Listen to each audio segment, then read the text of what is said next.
Hello दोस्तों, आप सभी लोगों का हमारे यूट्यूब चैनल प्रवीण एनालाइजर में स्वागत है। उम्मीद है आप सभी लोग अच्छे होंगे और आपकी तैयारी अच्छी चल रही होगी। तो आज हम देने वाले हैं यूपीएसआई का टेक्स्ट बुक का टेस्ट, जो कि दूसरा चैप्टर है, चैप्टर नंबर 2 जनरल नॉलेज का वैदिक एज, यानी कि जो हिंदी में है वैदिक युग कहते हैं। वैदिक युग का टेस्ट हम देंगे। तो आप भी पेन और कॉपी लेकर बैठिए और हमारे साथ टेस्ट को अटेम्प्ट कीजिए, ताकि एग्ज़ाम हॉल वाली फील हो सके कि हम टेस्ट दे रहे हैं और साथ में टेस्ट देते हैं। तो चलिए स्टार्ट करते हैं। यहाँ पे हम अपना लैंग्वेज सेलेक्ट करेंगे, किस लैंग्वेज में देना है। तो हम हिंदी को सेलेक्ट करते हैं, हिंदी में हम इस टेस्ट को देंगे। यहाँ पे बॉक्स बना हुआ है डिक्लेरेशन का, तो हम इसको टिक करके आगे बढ़ेंगे। दिया है अब I am ready to begin, जो हम टेस्ट को देंगे। क्लिक करते हैं हम I am ready to begin, जो कि हमारा टेस्ट स्टार्ट हो जाएगा। तो चलिए टिक करके आगे बढ़ते हैं। हमने टिक किया और हमारा टेस्ट स्टार्ट हुआ। हमें 5-6 मिनट टाइम है और पूरे 10 क्वेश्चन अटेम्प्ट करने हैं। तो चलिए बिना देरी किए स्टार्ट करते हैं। प्रश्न नंबर पहला है, वैदिक काल में 8 प्रकार के विवाह होते थे। उनमें से कौन सा विवाह प्रेम विवाह है? इन चारों ऑप्शन में से कौन सा विवाह है जो कि प्रेम विवाह को कहा जाता है? तो हमारा हो जाएगा ऑप्शन नंबर दूसरा, गांधर्व विवाह को प्रेम विवाह कहा जाता था।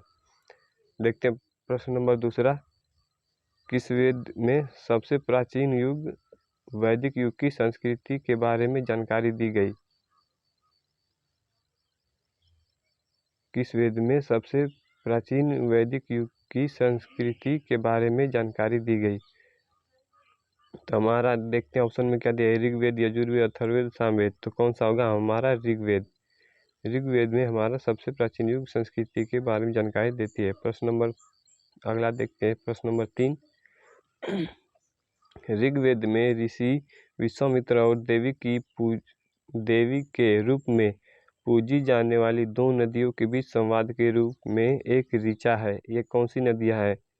ऋग्वेद और ऋषि विश्वामित्र में जो देवी की पूजा की जाती थी, वो दो नदियों के बीच कौन सी थी? तो वही सिलेक्ट करना है हमें। ऑप्शन में दिया है गंगा और यमुना, अलकनंदा और भागीरथी, रावी और चिनाब, व्यास और सतलुज। तो कौन सा होगा? तो हमारा हो जाएगा ऑप्शन नंबर 4, व्यास और सतलुज के बीच में इसको किया गया था। प्रश्न देखते हैं, प्रश्न नंबर 4 अगला है, निम्नलिखित में से कौन सा महाजनपद अपनी राजधानी से सही ढंग से सुमेलित है? जो सही ढंग से सुमेलित है वो हमें बताना है। तो पहला है अवंती उज्जैन, दूसरा है काशी बनारस, तीसरा है वज्जी चंपा, चौथा है वत्स कौशाम्बी। तो कौन सा है जो कि सही से सुमेलित है? तो हो जाएगा हमारा पहला, दूसरा और चौथा है, तीसरा नहीं है। तो पहला, दूसरा, चौथा हमारा ऑप्शन नंबर 3 में है, तो यही हमारा हो जाएगा प्रश्न नंबर 4 का ऑप्शन नंबर 3। आगे देखते हैं प्रश्न नंबर 5, चंद्रगुप्त मौर्य ने कौटिल्य की सहायता से मगध में स्पेस की सत्ता को उखाड़ फेंका और 322 ईसा पूर्व में एक गौरवशाली मौर्य साम्राज्य की स्थापना की। वह कौन से थे? मगध में किसकी सत्ता को उखाड़ फेंका? कौटिल्य ने। तो ऑप्शन में है कौरव, नंद, मल्ल और पांचाल। इसमें से कौन से थे? तो हमारा हो जाएगा ऑप्शन नंबर 2, जो कि नंद वंश को उखाड़ फेंका उन्होंने। देखते हैं प्रश्न नंबर अगला, प्रश्न नंबर 6, सत्यमेव जयते का अर्थ क्या है? पहले में दिया हुआ है ट्रूथ अलोन ट्रायम्फ, दूसरे में है बी में ट्रू फेथ इज रेयर, सी में है ट्रूथ इज ड्रीविन, डी में है ट्रूथ इज ट्रेजर। तो कौन सा होगा हमारा? सत्यमेव जयते का अर्थ क्या हो जाएगा? तो हमारे हिसाब से तो यही लगता है कि ट्रूथ इज ड्रीविन ही होगा। नहीं, ट्रूथ इज ड्रीविन नहीं है।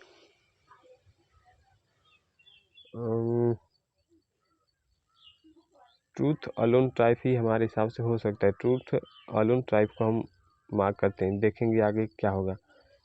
प्रश्न नंबर अगला देखते हैं, प्रश्न नंबर 7। कठोपनिषद में नचिकेता नामक एक युवा लड़के और एक देवता के बीच की बातचीत है। निम्नलिखित में से कौन से देवता नचिकेता से बात करते हैं? वो कौन से देवता हैं जो नचिकेता से बात करते हैं? तो हो जाएगा हमारा ऑप्शन नंबर ए, भगवान यम नचिकेता से बात करते हैं। प्रश्न नंबर 8 देखते हैं, मगध महाजनपद का पहला शासक जिसे इसके विस्तार पर महत्वपूर्ण प्रभाव डालने के लिए जाना जाता था, वो कौन था? तो हो जाएगा हमारा ऑप्शन नंबर ए, बिंबिसार था। टाइम कम है। प्रश्न नंबर 9 देखते हैं, 16 महाजनपदों का उल्लेख करने वाले जैन ग्रंथ है।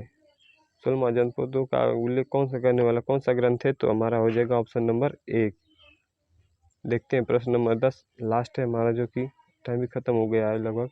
ऋग्वेद की अधिकांश सभ्यताएं किस नदी के पास थी? ऋग्वेद की अधिकांश सभ्यताएं किस नदी के पास थी? नर्मदा, सरस्वती, गंगा और गोदावरी। तो ये सरस्वती नदी के पास अधिकांश थी। हमारा टेस्ट सबमिट हो चुका है अपने आप, नेक्स्ट करने के पहले ही, सेव करने के पहले ही। तो चलिए देखते हैं हमारा स्कोर क्या रहा।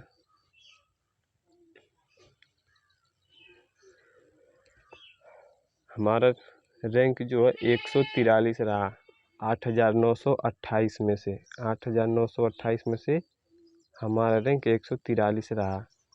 हमने 22.5 यानी कि 2.5 25 में से स्कोर हमने प्राप्त किए हैं।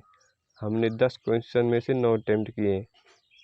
जो लास्ट वाला 10वां प्रश्न था वो हमने सेव नहीं कर पाए, तो उससे पहले ही टेस्ट सबमिट हो गया।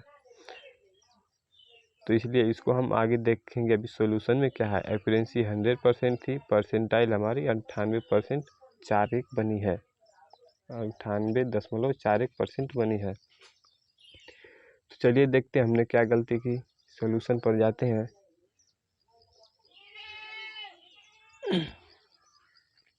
हमारा सॉल्यूशन खुल गया। अभी भी इसमें देखते हैं कि हमने क्या कर दिया था। यहाँ पे दिया हुआ है, हमने प्रश्न नंबर 10वां हमारा नहीं हो पाया था, हम उसको सेव नहीं कर पाए थे, बस मार्क उसको टिक किए थे, नहीं हो पाया था। हम हिंदी में देखते हैं, अभी इंग्लिश लैंग्वेज में है तो इसको हिंदी में करके देखते हैं।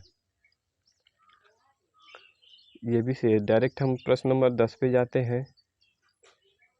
इसमें दिया है, ऋग्वेद की अधिकांश सभ्यताएं किस नदी के पास स्थित थी? तो हमने सरस्वती को लगाया था। सरस्वती को लगा के देखते हैं। देखिए हमारा सही था, हम सही लगा रहे थे। सरस्वती के किनारे, सरस्वती नदी के किनारे स्थित थी अधिकांश ऋग्वेद की अधिकांश सभ्यताएं। तो चलिए हम पूरी टेस्ट को एनालाइज कर लेते हैं, ताकि आप भी जान पाए, समझ पाए कि आपने, अगर आपका कोई प्रश्न गलत हुआ है तो उसको हम देख लेंगे। आप देख लीजिए कि आपका कौन सा प्रश्न गलत हुआ है, आप मिला लीजिएगा। इंग्लिश में करते हैं, इंग्लिश में है तो इसको हमने हिंदी में कर दिया, हिंदी में करते हैं। इसमें पहला है, पहला जो दिया था, अगर आपका पहला सही नहीं है तो देख लीजिए, हमने इसको व्यू सॉल्यूशन कर दिया। इसमें दिया है विकल्प सही उत्तर विकल्प दूसरा है, हो गया, दूसरा है।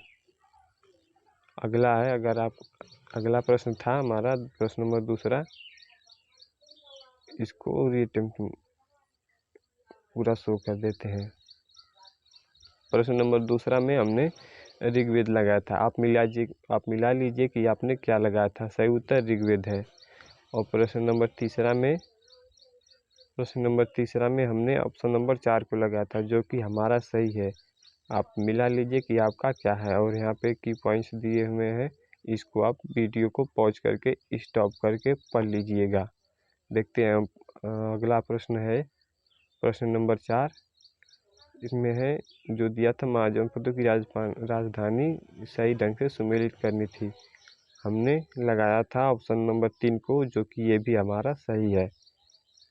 सही उत्तर ऑप्शन 1, 2 और 4 जो कि हमने ऑप्शन नंबर 3 में लगाया था वो हमारा सही है। की पॉइंट से यहाँ पे आप पढ़ लीजिएगा।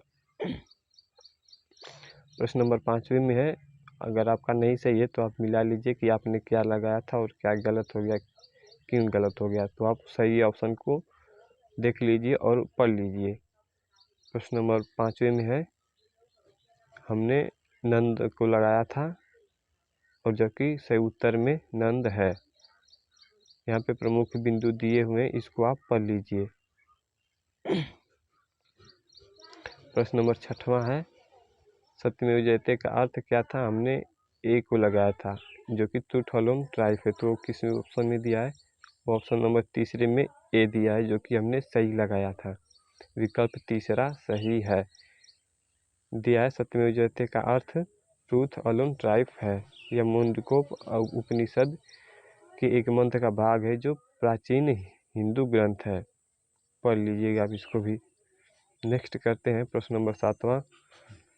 कठोपनिषद की नचिकेता नामक एक युवा लड़का देवता के बीच में जो बातचीत होती है वह भगवान यम ही थे। हमने जो सही लगाया है ऑप्शन ए। यहाँ दिया है सॉल्यूशन में, आप इसको भी पढ़ लीजिए। प्रश्न नंबर 8वें में है, हमने ऑप्शन नंबर ए को सही लगाया था जो कि हमारा सही है, बिंबिसार। आप मिला लीजिएगा अपना, सही उत्तर बिंबिसार है। अगला है प्रश्न नंबर 9। हमने 16 महाजनपदों का उल्लेख करने वाले जैन ग्रंथ जिसमें कि भगवती सूत्र को लगाया था जो कि हमारा सही है।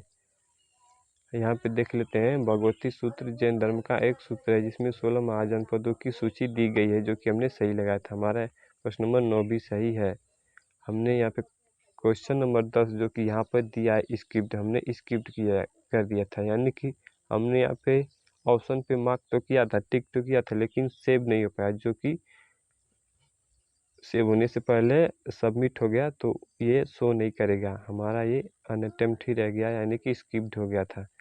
तो इसमें क्या था, ऋग्वेद की अधिकांश सभ्यताएं किस नदी के पास स्थित थी। तो हमने सरस्वती अब जाके लगाया बाद में, जो कि हमारा सही है। यहाँ पर भी देख लेते हैं, सही उत्तर सरस्वती है। बाकी यहाँ पे भी ऋग्वैदिक के नाम और आधुनिक नाम है इन नदियों के, तो वहाँ पे भी आप देख लीजिए क्या क्या है। सिंधु को सिंधुई आधुनिक नाम है, वितस्ता का आधुनिक नाम झेलम है, अस्किनी का चिनाब, परुशड़ी का रावी, विपाशा का व्यास, शतुर्दी का सतलुज है। तो चलिए आज के लिए इतना ही। तो दोस्तों, अगर ये था आज का हमारा यूपीएसआई का टेस्ट। अगर आपको हमारी वीडियो अच्छी लगे तो लाइक करें, शेयर करें और चैनल को सब्सक्राइब जरूर करें। और आपने कितना सही जवाब दिया, आपके कितने आंसर सही हुए, एक कमेंट में ज़रूर बताएं, ताकि हम उस चीज़ को समझ पाएँ कि आप हमारे साथ कितने एफर्ट के साथ आप हमारे साथ सही चल रहे हैं। हमारी तैयारी आपके साथ में हम सबकी तैयारी कैसी चल रही है ये हम देख पाएँ। अगर आप हमारे चैनल पर नए हैं तो वीडियो को लाइक शेयर करें और चैनल को सब्सक्राइब जरूर करें, ताकि हम अगले टेस्ट को भी साथ ही साथ एकदम दे पाएँ। हमारे इस चैनल पर टेक्स्ट बुक के जितने भी टेस्ट हैं, मॉक टेस्ट हो गए, प्रीवियस ईयर टेस्ट हो गए और सेक्शनल टेस्ट हो गए, चैप्टर टेस्ट हो गए, इन सभी के टेस्ट हम डेली बेसिस पे करवाते हैं, जिससे कि हमारे लिए और आपके लिए भी ये बहुत ही हेल्पफुल होगी। अगर कोई भी स्टूडेंट अगर टेक्स्ट बुक को नहीं परचेज कर पा रहे हैं तो उनके लिए ये वीडियो बहुत ही हेल्पफुल है। हम इसमें टेस्ट को करवाते हैं और एनालाइज भी करवाते हैं, ताकि एकदम बढ़िया से सब कुछ क्लियरिटी हो जाए।